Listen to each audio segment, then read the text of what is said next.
Block.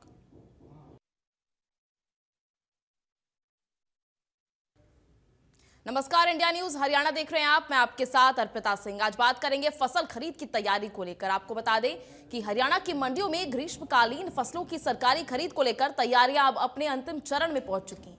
अलग अलग फसलों के लिए तय किए गए शेड्यूल के अनुसार सरसों की खरीद 28 मार्च से शुरू होकर 1 मई तक चलेगी। वहीं चने की खरीद 1 अप्रैल से 10 मई तक की जाएगी।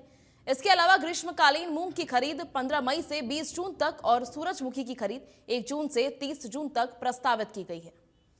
आपको बता दें कि अगर न्यूनतम समर्थन मूल्य यानी एमएसपी की बात करें तो इस बार सरसों का एमएसपी 6,200 रुपए प्रति क्विंटल तय किया गया है।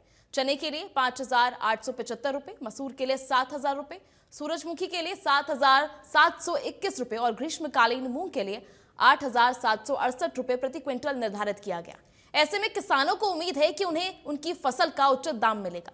अब बात करते हैं मंडियों की तैयारी की। जमीन पर हालात आखिर क्या है? मंडियों में खरीद को लेकर प्रशासन ने व्यवस्था को दुरुस्त किया है और करने का दावा भी लगातार कर रहे हैं। तोल कांटों की जांच की जा रही है, बारदाने की उपलब्धता सुनिश्चित की जा रही है और किसानों के लिए बैठने, पानी और छाया की व्यवस्था भी की जा रही है। कई जगहों पर ऑनलाइन पंजीकरण की प्रक्रिया को भी तेज कर दिया गया है ताकि खरीद प्रक्रिया में पारदर्शिता बनी रहे और किसानों को भी किसी भी तरह की परेशानी का सामना न करना पड़े।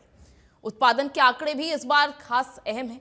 सरसों का उत्पादन लगभग 13.17 लाख मीट्रिक टन रहने का अनुमान है, जबकि सूरजमुखी का उत्पादन करीब 0.70 लाख मीट्रिक टन का पहुंच सकता है। ऐसे में मंडियों पर दबाव भी बढ़ने की संभावना है, जिसे देखते हुए अतिरिक्त खरीद केंद्र बनाए जा रहे हैं। लगातार सरकार की तरफ से कई कोशिशें की जा रही हैं। आपको बता दें, हालांकि जमीनी स्तर पर जो काम सामने आ रहा है, कई चुनौतियां जो है वो सामने आ रही है। कुछ मंडियों में अभी भी बारदाने की कमी की शिकायतें दर्ज की जा रही हैं। वहीं कई पंजीकरण प्रक्रिया को लेकर किसान असमंजस में हैं, रजिस्ट्रेशन को लेकर काफी ज्यादा परेशान है, लेकिन प्रशासन का कहना है कि सभी समस्याओं को जल्द दूर किया जाएगा। कुल मिलाकर मंडियों में हलचल तेज है, किसान अपनी फसल लेकर पहुंचने की तैयारी में है और प्रशासन खरीद प्रक्रिया को सुचारू बनाने में भी जुटा हुआ है। अब देखना यह होगा कि ये व्यवस्थाएं जमीनी स्तर पर कितनी कारगर साबित होती हैं।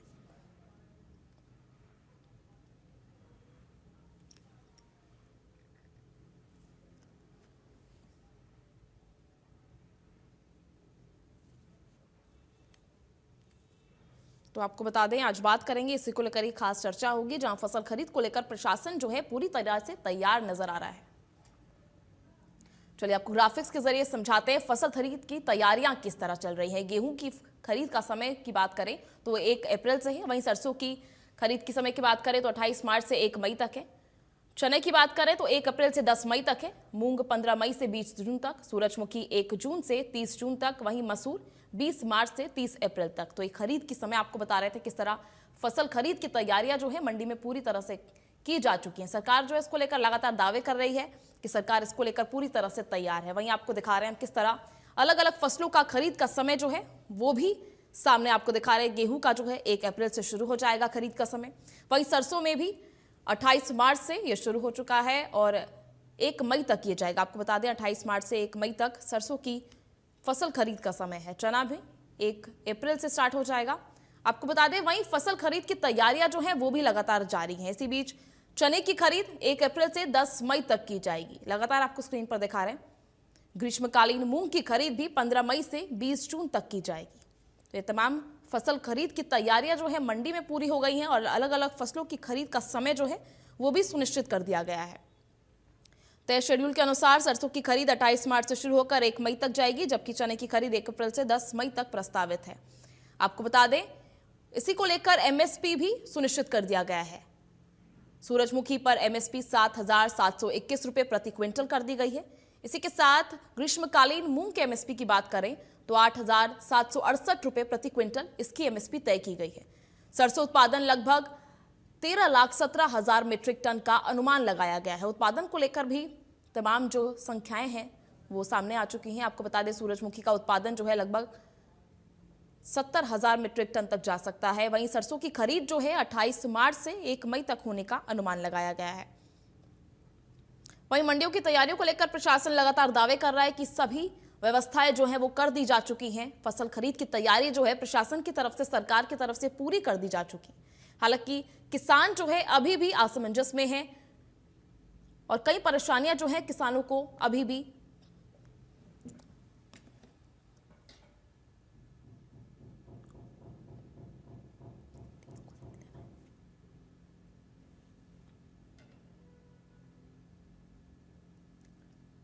चलिए, वहीं फसल खरीद की तैयारियां किस तरह चल रही है, जमीनी स्तर पर यह तैयारियां कहां तक पहुंच गई हैं, कितनी कारगर जो है साबित हो रही है। हालांकि सरकार जो है दावे कर रही है, ये दावे जो है धरातल पर किस तरह से उतर रहे हैं, क्या कुछ स्थिति अभी बनी हुई है, इसी को लेकर चर्चा करेंगे।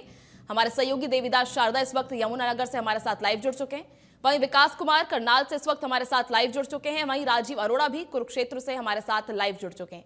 तो देवीदास शारदा हमारे साथ लाइव जुड़ चुके हैं यमुनानगर से। देवीदास जी, मैं अगर आपसे पहला सवाल पूछूं कि किस तरह की स्थिति अभी बनी हुई है, फसल खरीद का समय जो है आ गया है और किसानों में किस तरह का जो है अभी माहौल बना हुआ है? जी बिल्कुल, जिस तरीके से 1 तारीख को फसल की खरीद शुरू होनी है, तो इस समय जो अनाज मंडी यमुनानगर में खड़े हमारे साथ जो मंडी के सचिव है अमितान, वो हमारे साथ है, मंडी के चेयरमैन विपुल गर्ग हमारे साथ। इनसे भी जानते, क्योंकि जब भी मंडी शुरू होने होती है, साफ सफाई है, बिजली पानी की व्यवस्था है, इसको लेकर के, इसके अलावा किसानों के आने को लेकर अटल कैंटीन, लैट्रिन, बाथरूम, टॉयलेट, कई तरह की दिक्कतें आ जाती है। फिर लिफ्टिंग की दिक्कत आती है। तो सबसे पहले तो विपुल गर्ग जो मंडी के चेयरमैन, उनसे बात करते हैं। सर, आपका इंडियन न्यूज में स्वागत है। किस तरह की तैयारी इस बार क्या नया रहने वाला है? देखिए, हमने मंडी का भी 2 दिन पूर्व एक मीटिंग भी की थी आड़ती भाइयों के साथ, और एक मंडी का दौरा भी किया था। जो भी सफाई से संबंधित समस्याएं थी उसको देखा और निर्देश भी दिए। और आज आप देख भी रहे हैं कि सभी जगह सफाई लगी हुई है। और पानी पीने के लिए हमने वाटर कूलर की व्यवस्था की है, और शौचालय के लिए हमने सफाई के लिए उसकी शौचालय की सफाई कराई है। और जो वहां पर पानी की व्यवस्था रहने वाली है या कुछ और भी समस्या थी, उसको तुरंत प्रभाव से दूर कराया।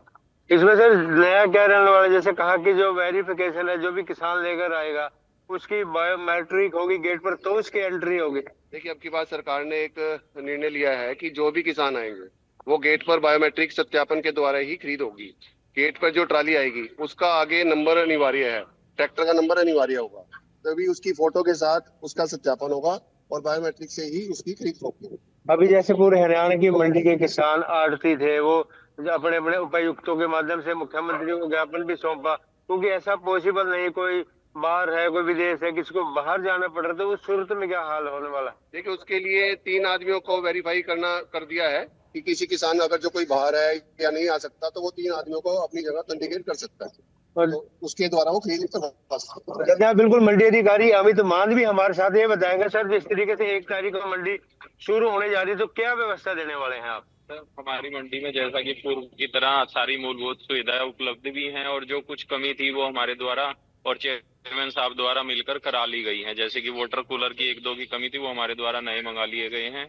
और सरकार के निर्देशानुसार जो बायोमेट्रिक सत्यापन होना है और गेटों पे फोटोग्राफी के द्वारा गेट पास कटने हैं, उसकी भी व्यवस्था कर ली गई। चलिए, ठीक है देवीदास, आपके पास वापस आएंगे। इसी बीच हमारे साथ विकास भी मौजूद है करनाल से। विकास, मैं आपसे जानना चाहूंगी कि एमएसपी को लेकर सरकार जो है बड़े दावे कर रही है इस वक्त, तो क्या पूरी फसल खरीद जो है तय एमएसपी पर की जाएगी? इसको लेकर क्या कुछ आश्वासन सरकार की तरफ से दिया गया है और क्या कुछ किसान जो है अपनी तरफ से कह रहे हैं? बिल्कुल अर्पिता, मैं आपको जानकारी दूं, जो सरकार ने एमएसपी की गारंटी देती है, कहीं ना कहीं सरकार की, हरियाणा सरकार की बात करें तो पूरे हरियाणा में एमएसपी पर खरीद करती नजर आ रही है। वही करनाल मंडी की बात करें तो करनाल को भी पूरी तरह से एमएसपी भी खरीद हुई थी, और पिछले धान में भी बात करें तो धान में भी एमएसपी पे खरीद की गई थी। वही करनाल मंडी प्रशासन की बात करो, मंडी ने प्रशासन ने भी किसान, आप देख सकते हैं, किसान हेल्प डेस्क बनाया गया है, और ये तमाम अधिकारी बैठे हैं और मार्केट कमेटी ने किसान हेल्प डेस्क बनाया। टोल फ्री नंबर भी जारी करा है कि जो भी किसान है टोल फ्री नंबर पर अपनी जो भी समस्या है उनको बता सकता है। यहाँ पर ये जो एंट्री होगी यहाँ से, और किसानों के लिए बहुत ही महत्वपूर्ण बनाया गया है, और किसानों के लिए महत्वपूर्ण ये बनाया गया, और जो कि धान घोटाला हरियाणा में बहुत बड़े स्तर पर हुआ, जिसके चलते हरियाणा सरकार ने एक सख्त रूप अपनाया है। किसानों के लिए बायोमेट्रिक जो है कंपल्सरी कर दी गई है। बायोमेट्रिक मेरा ब्यूरो मेरा पोर्टल पे बायोमेट्रिक करनी होगी, और जो ट्रैक्टर ट्राली लेके आएंगे उसके पर नंबर प्लेट अनिवार्य कर दी गई है। और अगर वो नहीं आ सकते तो 3 गारंटर इसमें कंपल्सरी देने होंगे, तभी उनकी खेत पूरी आएगी। जिसके निश्चित इसलिए किए गए हैं ताकि जो भीड़ भाड़ होती है मंडी में, उससे कम भीड़ भाड़ हो सके, जिससे कि सुनिश्चित किया जा सके और आने जाने में कोई समस्या ना हो किसान को। जी राजीव वही हमारे साथ कुरुक्षेत्र से मौजूद है। राजीव, मैं आपसे जानना चाहूंगी, क्योंकि लगातार सरकार जो है बड़े बड़े दावे करती है कि हमारी जो सरकार है वो किसानों के हित के लिए काम करती है, अन्नदाताओं के लिए काम करती है। इस बीच किसानों को काफी दिक्कतों का सामना भी करना पड़ रहा है। नई नई फैसिलिटीज तो आई रही हैं, इसी के साथ रजिस्ट्रेशन जैसे मामूली चीजों को लेकर जो किसान है काफी ज्यादा असमंजस में है। उसको लेकर क्या स्थिति अभी किसानों की बनी हुई है? जी बिल्कुल, देखिए जिस तरह से धान घोटाला हुआ तो उसको लेकर जो है व्यवस्था जो है फुल प्रूफ करने के लिए जो है ये तमाम चीजें की जा रही हैं। जिस तरह से जो है किसान जो जिस ट्रैक्टर पर जो है वो फसल लाएगा उस पर जो है नंबर होना चाहिए, उसके अलावा उनके जो है बायोमेट्रिक होंगे, उसके अलावा जो भी है तो तमाम जो व्यवस्थाएं हैं वो इसलिए की जा रही हैं ताकि जो है किसी भी तरह की जो है शक शुबह की या किसी भी तरह की घपले की गुंजाइश ना रहे। कुरुक्षेत्र के मंडी सचिव से बात हुई है, उन्होंने बताया कि जो है बायोमेट्रिक और ट्रैक्टर पर जो है नंबर प्लेट अनिवार्य है, और बायोमेट्रिक के लिए भी उन्होंने बताया कि 4 जगह व्यवस्था की गई है ताकि जो है एक ही जगह रश ना रहे और जो किसानों को जो है किसी भी तरह की असुविधा ना हो। उसके अलावा उन्होंने फसल के समय की भी बात की है कि सुबह जो है 6 बजे से लेकर और रात 8 बजे तक जो है वो किसान अपनी मंडी में ला सकते हैं, ताकि जो है ये जो सरकार की तरफ से निर्धारित किया गया है बिल्कुल ताकि भीड़ ना हो। और उसके अलावा जो है नमी की जो मात्रा है वो 12% होनी चाहिए, क्योंकि अक्सर जो है नमी की मात्रा को लेकर जो है वो असमंजसता की स्थिति रहती है। किसान जो है अपनी गीली फसल जो है वो मंडी में ले आते हैं और उस फसल में जो है मॉइस्चर ज्यादा होने के कारण जो है खरीद नहीं होती है, जिस वजह से जो है किसानों और मंडी प्रशासन के बीच में जो आपसी फसाद होता है, क्योंकि किसान कहते हैं कि उनकी फसल की खरीद नहीं हो रही है और मंडी प्रबंधन का ये तर्क होता है कि चूंकि जो है नमी की मात्रा अधिक है और इसलिए जो है वो फसल में खरीद नहीं हो सकती। इसलिए जो है जो मंडी सचिव है अजीत सिंह, उन्होंने जो है किसानों को सलाह दी है कि वो जो 12% जो है नमी की मात्रा है या उससे कम जो है वो होनी चाहिए, ताकि किसी भी तरह की जो असमंजसता है, किसी भी तरह की जो अप्रिय स्थिति है वो उत्पन्न ना हो। जी देवीदास जी, आपसे जानना चाहूंगी, क्योंकि लगातार हम घोटाले को लेकर बात कर रहे हैं, हर बार किसानों को परेशानी होती है, बड़े बड़े दावे होते हैं, फिर भी किसान जो लगातार हैं परेशान रहते हैं। तो घोटालों को लेकर क्या कुछ सुनिश्चित कर रही है सरकार कि ऐसे कुछ ना हो और सरकार जो भी योजनाएं बना रही है वो सीधा किसानों तक पहुंचे?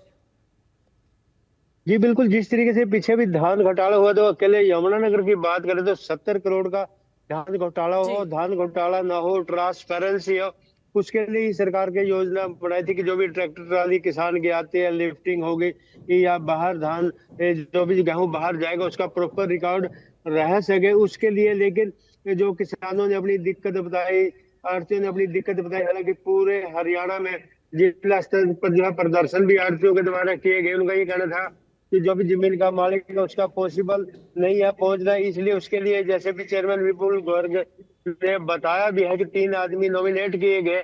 इसके अलावा जिला यमुनानगर की जो मार्केट कमेटी के जो अधिकारी है हमारे साथ अमित मानव, उनसे भी जानते हैं। सर, आपसे 2 चीजें जानना चाहेंगे। एक तो जिस तरीके से पीछे धान घोटाला हो, धान घोटाला ना हो, बड़ी ट्रांसपेरेंसी रहे, और जो दिखते वो कैसे हल करोगे आप? वैसे तो हमारी जगाधरी मंडी में कोई धान घोटाला नहीं हुआ है, ना ही कोई एफआईआर थी हमारी मंडी में। हमारे यहाँ जो माल आया सेलरों में गया, उनकी फिजिकल वेरिफिकेशन हो चुकी है सभी की विभागों द्वारा, वो सभी ठीक पाए गए हैं। और भविष्य में जिस चीज के लिए सरकार प्रयासरत है, हम भी लोग चाहते हैं कि ये एक तरीके से सही फ्लो में आ जाए काम, और इसके लिए सरकार ने बहुत अच्छे कदम उठाए हैं, जैसे कि बायोमेट्रिक अटेंडेंस।